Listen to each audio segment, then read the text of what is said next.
Good morning, good morning. Thank you so much for joining me. This is the podcast, The Endurance of Labor Laws. I am your lovely host, Lesley Sullivan, and today we're going to take a look at the International Plate Printers, Die Stampers, and Engravers Union of North America. This one is short and sweet, but it's still really interesting. It goes back many years. So let's go ahead and take a look at this puppy. So this one was founded in 1893. It is headquartered in Silver Spring, Maryland. It has locations in the United States and Canada. So it is truly an international labor union because they actually do have locations in other countries, which in this case would be Canada. They have affiliations with AFL, CIO, and CLC. And again, the CLC is the Canadian Labour Congress. So eventually when we are done covering all of the labor unions within the United States, we will cover the labor unions in other countries, which would include Canada and predominantly Europe. There are so many labor unions within the United Kingdom, which is very interesting because they are not a huge country. They are not a huge labor force, but they have way more unions than the United States, which is really interesting to me. So I think the United Kingdom has been socialist for a long time and just really doesn't want to admit it. But that is my personal opinion, but that's just what I see with the stats over there. Because, if you look at demographics, you would think that from a population point of view, that the population density, the larger it is, the more labor unions would be there as opposed to a smaller country with fewer people. Now, here's the other strange thing about the United Kingdom. They have way more labor unions than the United States. And if I have to surmise on something or guess, a lot of the labor unions in the United Kingdom, I guarantee you, 99% guarantee that a lot of these labor unions were founded way before they started letting in all these immigrants into their country. And way before they became a member of the European Union. See, because here's the thing, I don't think it would be very smart to have a bunch of labor unions if you have a bunch of illegal people coming into your country, having illegal labor, and then they get citizenship, but they're not really, how to describe this, they're not really a true citizen of your country because they weren't born there. And they don't really believe in your country. There are some people that travel to the United States and or the UK or other countries, and they really do want to adapt. They really do want to assimilate and things like that and learn the culture and things like that. But, I feel so sorry for Europe because they have been infiltrated by the Middle East time and time again. And France is a really good example of this. I know this is a side note, but, this is just to kind of swing this puppy home about the dangers of, letting in people into your country that are not citizens and not controlling the population of how many are entering into your country. Well, France has had a problem with Muslims for years. They have had a problem with Muslims immigrating to France, whether legally or illegally, and defacing their cathedrals because Muslims hate Christianity. The Muslim religion, which is a cult, is not based on peace. It's not based on loving your neighbor. It's based on hatred. Their very doctrine gives themselves permission to kill. They give themselves permission to steal. So these are people that you should not be welcoming them with open arms into your country. I'm not saying you can't ever help them. I'm not saying you can't ever stand up for them, like if ever they're being oppressed, but a lot of the oppression is coming from the Middle East. Hardly anybody says it like that, but that's what it is. The Muslim religion, they fight amongst themselves in terms of the different factions, within the Muslim faith, and they're killing each other. So it's very similar to the Native American tribes that we had here in Oklahoma years and years and years ago before we became a state and when we were just a territory. And this may offend some people, but this is history. So I ask you to put on your intelligence cap and practice some patience here because our society is still a little sensitive right now. I don't think it is as sensitive as it used to be. Just within the past year or two, I think people are mellowing out. But what I'm describing to you is not an opinion. It's not hate speech by any means. It's facts. Things that actually happened here in the United States. So in case you have not listened to some of my other episodes of this podcast, I did mention some of the history of Oklahoma and the history of the United States. Now, here's the thing. There are some people that think that Native Americans are just completely peaceful people. They are not. Are there some really wonderful tribes out there? Yes. Are there some very sweet people? Yes. I've met several tribes. I've met several people over the years from different tribes. We went to school together. I met some shady people as well. Some of the guys are really weird. But it's also, I have found that whenever I meet a Native American guy, we kind of dated, and but he was bizarre. And the reason why he was bizarre was because the way he was raised within his tribe. Like, it's like he didn't know how to date anyone that wasn't Native American. It was very racist, even though he wasn't meaning to be racist. It's just that was his culture. So it was kind of bizarre.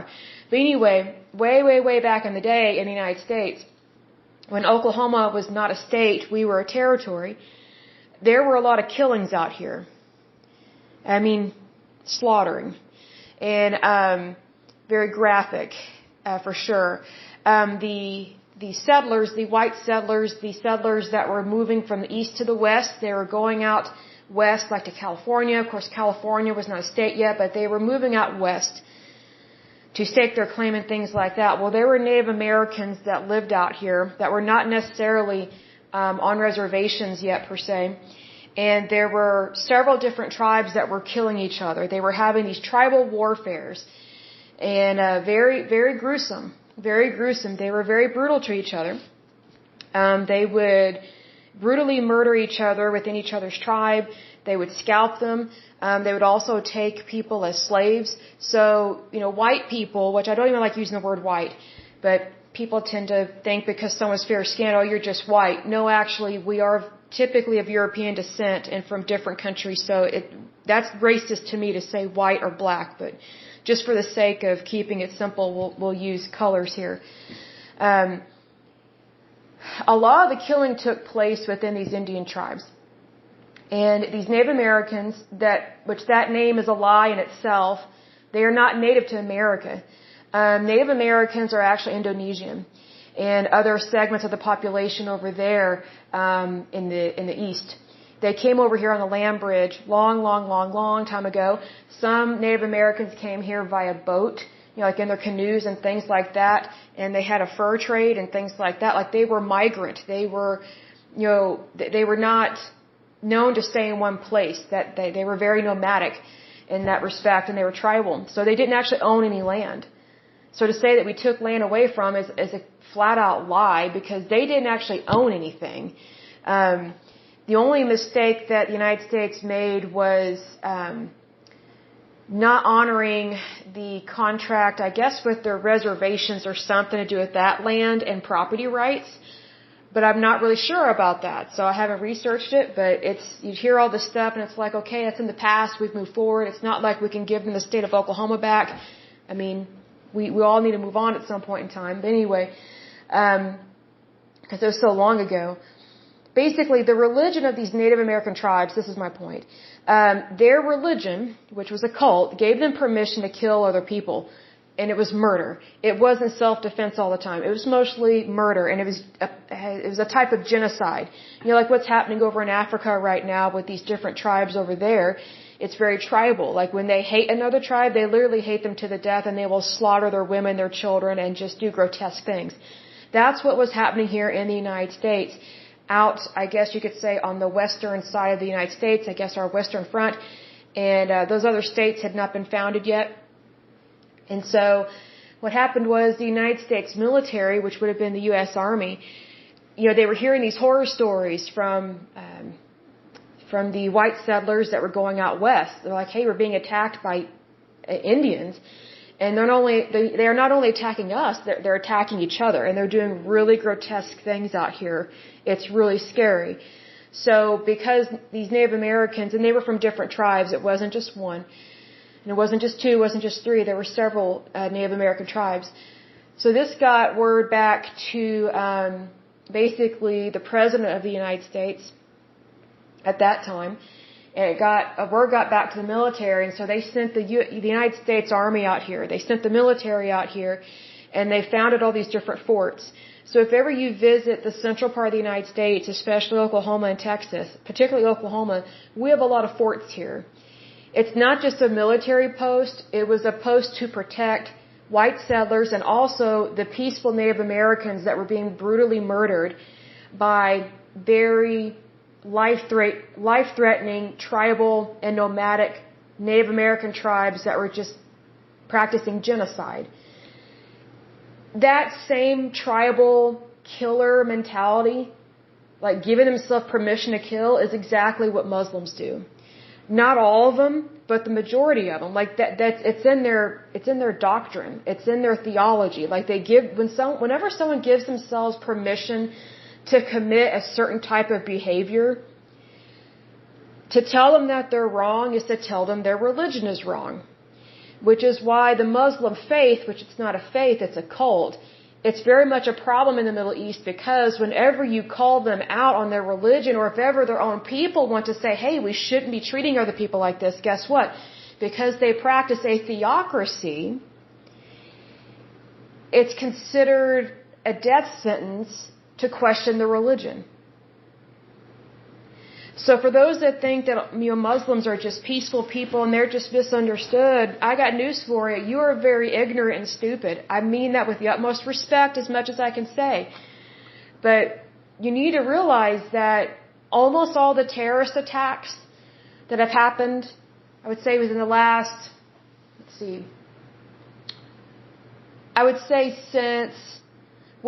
Muslim terrorism is nothing new. This goes back to the beginning of when Muhammad started his own stupid cult religion of being Muslim and stuff. But in terms of what we experience as terrorism, I would say it goes back at least 100, 150 years in terms of it being Muslim-related terrorism. But Muslims have been a problem for a long time. They actually tried to invade Rome, kill the Pope. It was very life-threatening to Christians. Like, Muslims have been horrible to Christians since the beginning, really. Since the beginning of their little cult. And it was founded in very much a tribal manner. If you look at the history of it, like a lot of Muslim, how do I describe this? A lot of Muslim cultures, or a lot of cultures or societies that are founded in the Muslim religion, a lot of them are pagan. A lot of them are sexist. A lot of them are women haters, I should say. Women do not have rights. And a lot of them have their own little harem, like they have multiple wives. And that actually happened in the Soviet Union, on the outskirts of the Soviet Union. So there was, before the Soviet bloc became Russia, so to speak, there were all these small little countries way on the outskirts of Russia that became the Soviet bloc. But before they did, a lot of these people were Muslim, and they were tribal in a way. So whenever communism was spreading throughout the land in terms of the Soviet Union and Russia, and it was spreading towards those countries that were considered, or were going to be considered, the Soviet bloc, I bet the communists were like, what is going on out here? Your religion is nuts. It is nuts. Like, you're having how many wives? And you're doing what to people? Like, that's really what it was. So, it was, in terms of what they were experiencing over there, it's like they were living in the sticks, and it was just being run by a mullah, like a religious leader, within these individual villages, and it was really horrible. So, unless you know that history, you're going to think what I'm saying is crazy, but it's crazy that kind of stuff ever happened on this planet, because I think it's grotesque what has been happening within the Muslim religion or cult. But here's the thing, Europe has been very stupid to allow Muslims and large amounts of Muslims into their country. Germany has really suffered that. France has really suffered from that. I think Spain and Portugal have really suffered from that. Europe, it needs to wake up and realize that not everybody's your friend. You need to be careful who you associate with and who you're friends with, and who you allow into your home and who you allow into your homeland, because it's one of those things. It's like a bad relative. Once you let them move in and set up shop in your house, it's almost impossible to get rid of them, to get them to move out. You know what I mean? It's the exact same thing. So, it's very interesting how, with international labor unions, this is one reason why I am not for labor unions being international, because we don't really know what is going on. And Canada has really lowballed its citizens, because it has been handing out money to these guys that have been arrested, and they were Muslims, and they were attacking Canadians, and they were killing people, especially overseas. And then the Canadian government or the Canadian military arrests them, and then their leader right now in Canada, I think it's that Trudeau guy, he just looks like a playboy and acts like one. He's not very bright or brilliant at all. He's not leading his people in the right direction whatsoever. He's been giving out millions of dollars to these terrorists that have been freed from prison. So, there is some stupidity there on his part, and I think his dad would be very ashamed of what he is doing. I don't know a whole lot about his dad, but I would think that any parent, if they had a kid that was doing that, be like, what are you doing? You're handing out someone else's money to someone that basically kills citizens. That's not appropriate, especially for a leader. But that's one reason why I'm always cautious when it comes to international unions, because we don't always know what's going on. We do not. People hide information from the United States, and sometimes we stupidly stick our head in the sand and go, we should all just be friends. Okay, you can want to be friends with somebody, but you need to be careful who you're friends with. I mean, regardless of whether or not you've raised children or not, everybody needs to be careful who they associate with. That doesn't mean be a nut and be scared, not by any means, but it's just practice that due diligence of safety, right?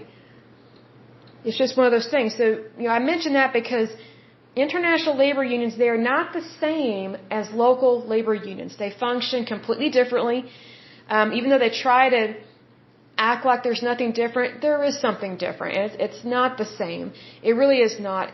And also, again, with international unions, labor unions, my personal opinion is that they just use the United States as their personal piggy bank. Because we have always had more money than other countries. So why wouldn't they want to use us? I mean, I don't like that. I think it's horrible. Excuse me, but I know that they're already manipulating our banking system. Other countries are, especially with currencies. So it's like, the apple doesn't fall far from the tree, right? So just be aware of that. Again, it's not meant to offend anybody. Just, calm your feathers down a little bit. But this is the world that we live in. And we all have a responsibility to make it better. And it's like I always say in my podcast, like when I'm typing it up, when I say knowledge is power, I literally do mean that. Because if you don't know what's going on, you have no idea who has power over you. And then once you realize who does have power over you, you've lost a lot of your rights. So just be aware of that. That's just what I'm trying to say here. So let's go ahead and dive into this one. So it says the International Plate Printers, Die Stampers, and Engravers Union of North America is a North American labor union. Now notice it says North American Labor Union, not American Labor Union, because they're grouping us together with Canada because we are North America. So it says the union was founded in 1893 in Boston as the National Steel and Copper Plate Printers Union of the United States. So right there we see that it's pro-United States, which is really good because we need to protect the workers of the United States. We are not responsible for any other workers on the planet as a country. We are only responsible for the United States. Other countries need to be responsible for themselves, because that's what it means to be an adult, right? It says in 1901 it changed its name to the International Steel and Copper Plate Printers of North America to include members in Canada. It doesn't really give me much information as to why only like 8 years after their labor union they go ahead and merge with Canada. Because Canada, their population is way less than the United States. Their business structure is different up there, and they don't make as much money as us. So why would you merge with somebody that is not doing as well as you? You know what I mean? Like, it would be like having a business partner. Let's say you have all the money, but your business partner, just got out of prison, or the person that you're going to be doing business with, or you think you might be going into business with, is someone that was just released from prison for embezzlement.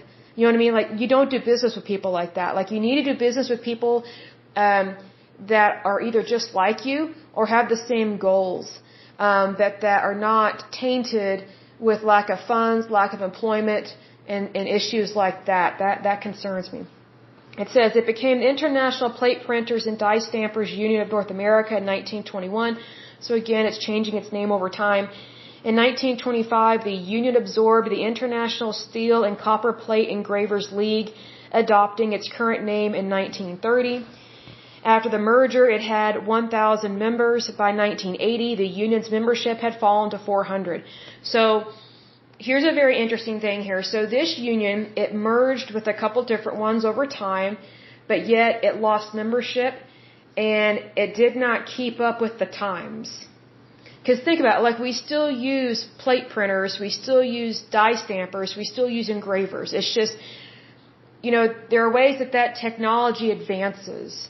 So I just find it very interesting that this union is still around, but they're not doing very well.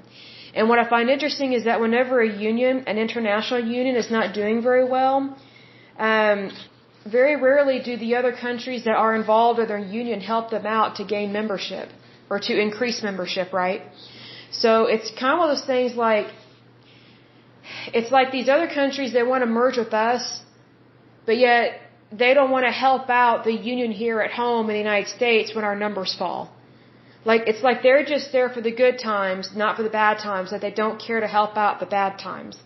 It's kind of like, when you have a bunch of friends when you're super wealthy, but the moment you go bankrupt or something bad happens to you, most of your so-called friends that just use you for your money, they scurry away into the night like cockroaches, right? So that's kind of what that's like here. We've seen that a couple times in the past with some of these labor unions that they merge with another union in another country, and it doesn't go very well. They don't maintain their level of membership. They don't maintain their funds. They don't maintain a presence in the community. That's one thing I don't like. Well, that's another thing I don't like about international labor unions is, like, once they become an international labor union, then they lose their local presence. So they're not really being a part of the community anymore, because it's like it's gotten so bumped up and so puffed up to an international so-called level that it's like they're not really caring about the local level anymore. They're not caring about their neighbor anymore. And I think that's what happened here.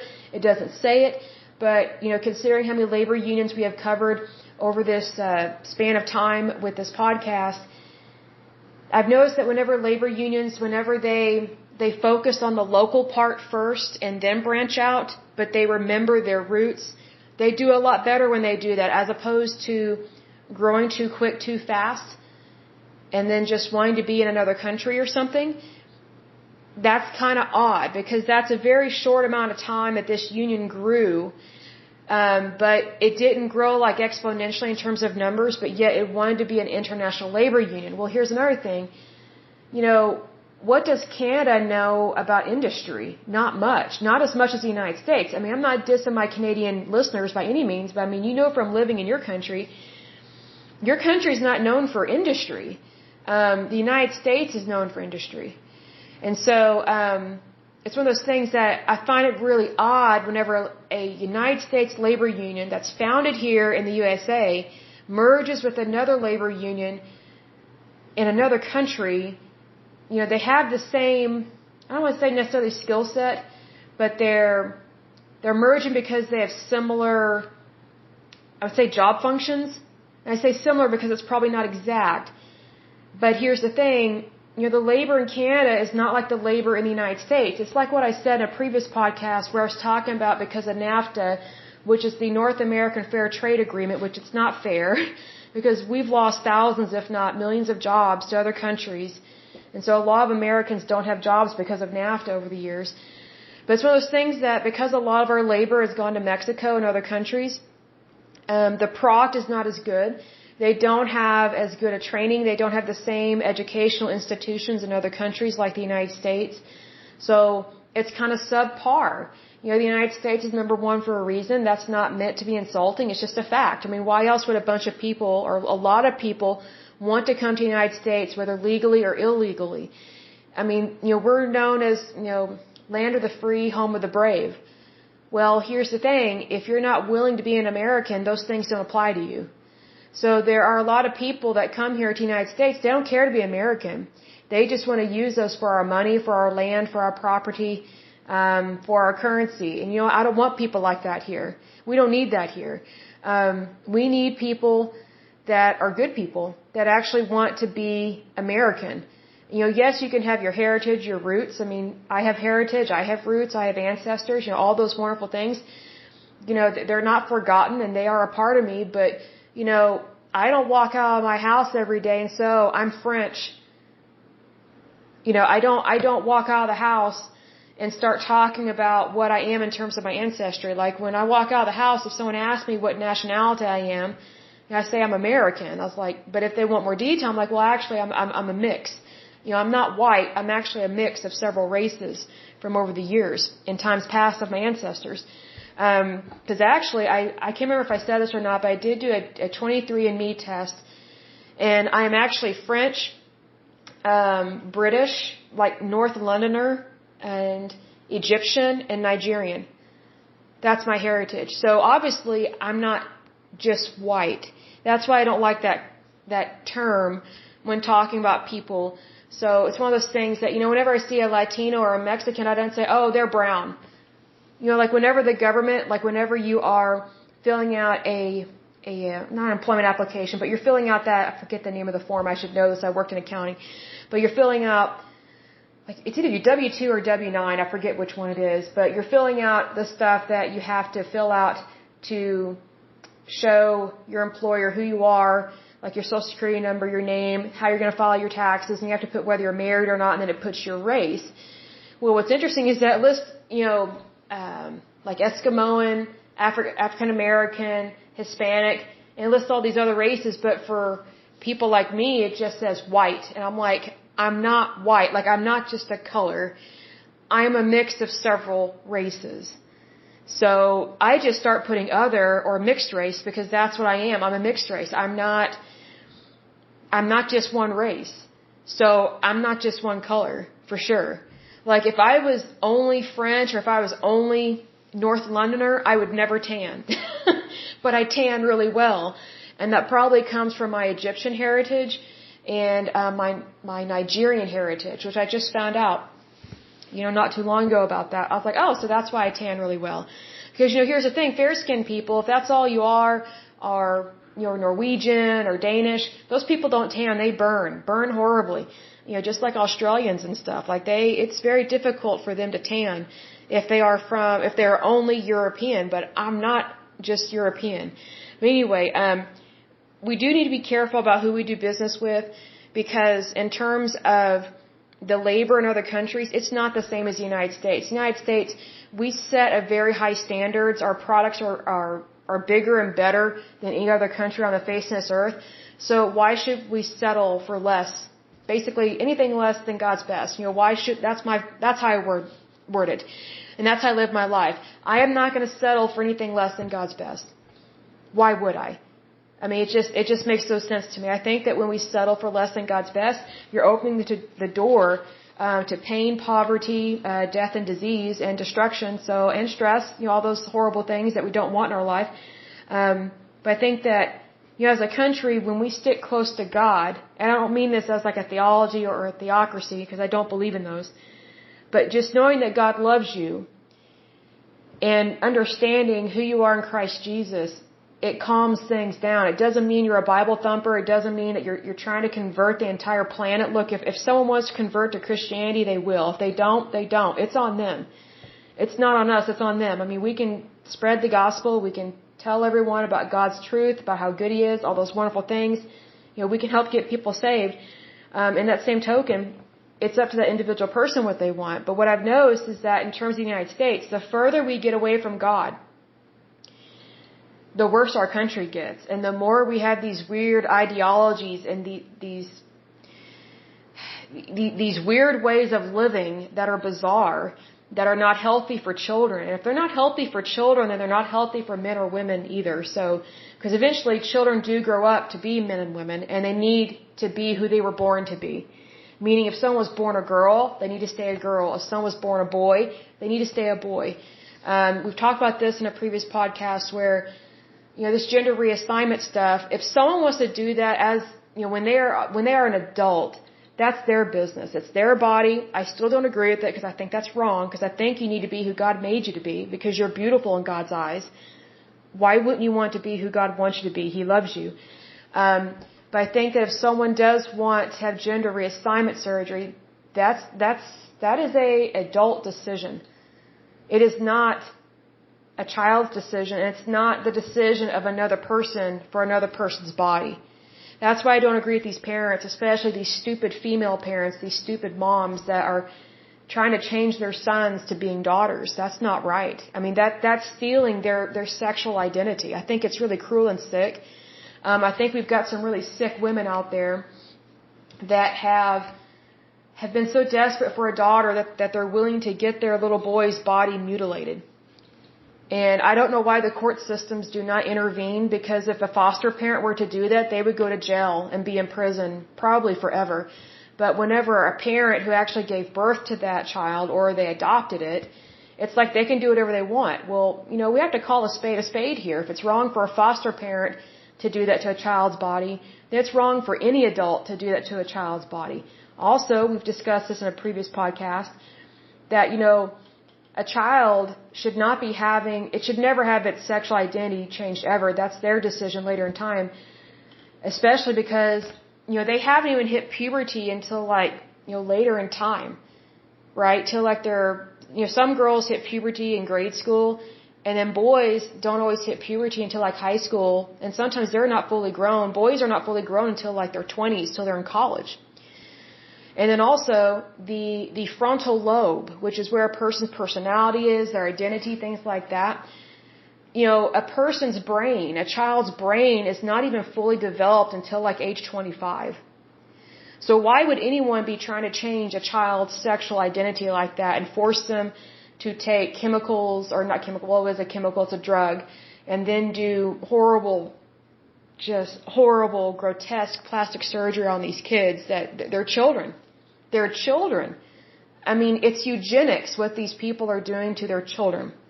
So it's one of those things that, we have a lot of things that we need to focus on here in the United States before we start branching out and start trying to help other countries with their issues. We've got our own stuff here at the home front, right? Because I look at it this way, how can we help others when we're not really helping ourselves the way that we are supposed to be? We're not even protecting our children the way we're supposed to. Because I truly believe that every child's childhood belongs to them. It doesn't belong to me. It doesn't belong to an adult or anybody else. It belongs to that child. And so these children that are being manipulated, especially whether chemically or with pills or infusions or with surgery or, just the different types of indoctrination they're going through in these schools, their childhoods are basically being stolen by a really disturbed generation of people that are manipulating these children. So I think that's really cruel to do that, because what was interesting is that when I was a little kid, I didn't really worry much about adults trying to indoctrinate me in terms of school. Now, religion, yeah, it was crazy because I was raised in a cult, but I knew that. But whenever I go to school, I was actually kind of relieved that it was secular. Even though I didn't know what that word meant, I didn't know the word, I was just glad there wasn't, extreme religion in my school. Although we did pray, on our own, we could do that, but it wasn't like institutionalized prayer. You know what I mean? It wasn't like, reading the Quran or having that stupid siren prayer thing that goes off how many times a day in Muslim countries, right? It gives people a headache. But I was just glad to go to a school where it was just, you're just there to learn. The teacher is not there to try and push a sexual agenda. They're not trying to manipulate you away from your parents, things like that. It was just a good basic public school education. And then you decide as a child what you want to do with your life. Well, a lot of these kids are not being given that opportunity whatsoever. And it's really sad because there are so many people that are school teachers that should not be school teachers. I wouldn't trust them around children. I wouldn't trust them around a pet. It's just what are they thinking? What are they doing? Their mind is not right.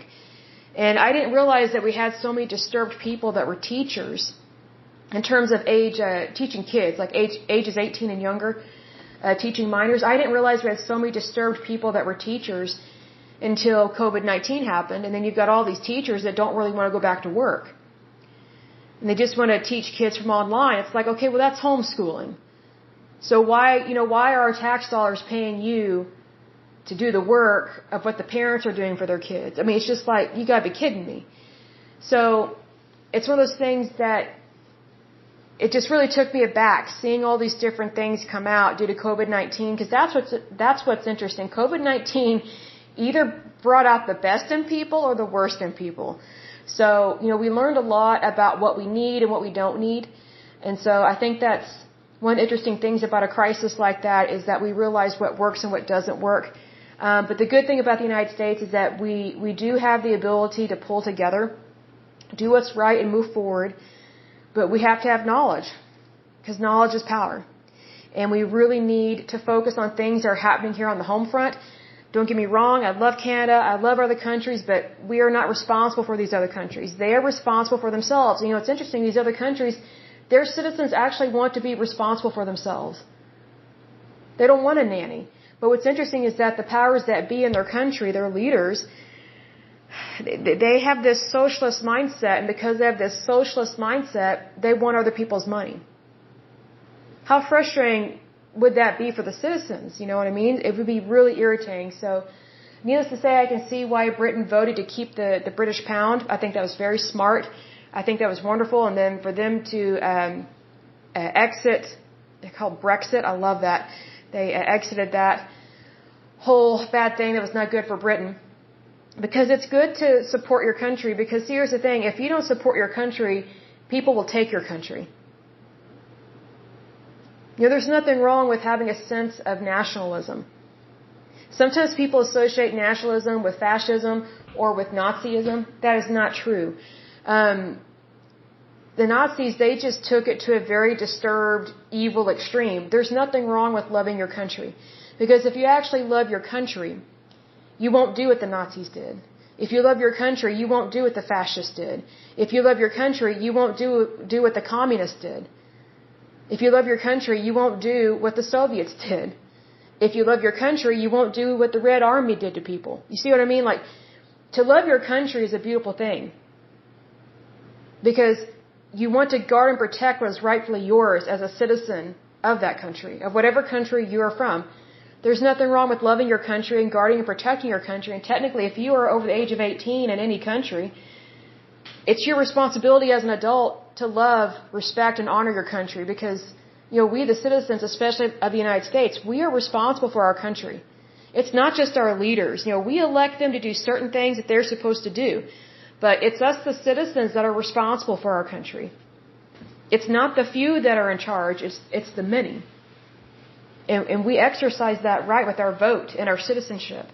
So just recognize how important your role is in society, whether you're in a labor union or just regular everyday job in the private sector, or maybe you have a great job in the public sector, but you may not be in a union.